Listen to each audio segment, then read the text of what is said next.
নানান জল্পনা কল্পনার পর অবশেষে চূড়ান্ত হয়ে গেল লা ফিনালিসিমিয়ার সময়সূচি। একদিকে থাকবে ইউরোপিয়ান চ্যাম্পিয়ন দল স্পেন ও আরেকদিকে থাকবে কোপা ও বিশ্বকাপ জয়ী দল আর্জেন্টিনা।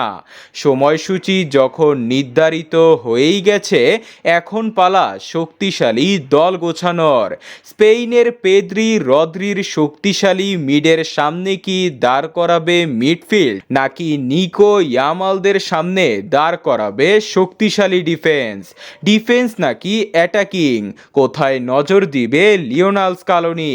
সামনে যখন ইউরোপিয়ান শক্তিশালী দল, তখন দলটাও করতে হবে সেরা। তাই গোলকিপিং পজিশনে থাকবে আর্জেন্টিনার সেরা গোলকিপার ইমিলিয়ানো মার্টিনেজ।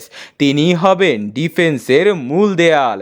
ডিফেন্সে জুটি বাঁধবেন ক্রিস্টিয়ান রোমেরো ও লিসান্দ্রো মার্টিনেজ। স্পেনের গতিশীল ফরওয়ার্ডদের থামাতে তারাই সেরা। ডানে আক্রমণাত্মক নাউহেল মোলিনা ও বামে অভিজ্ঞ নিকোলাস তাগলিয়াফিকো। তারাই হবে ডিফেন্সের শেষ ভরসা।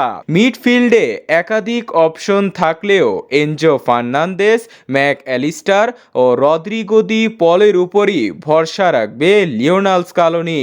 তবে প্রস্তুত থাকবেন লো চেলসো ও প্লাসিওসরা। অ্যাটাকিং লাইন আপে নেতৃত্ব দিবে লিওনেল মেসি। তার সাথে থাকবে জুলিয়ান আলভারেস ও লাউতারো মার্টিনেজ।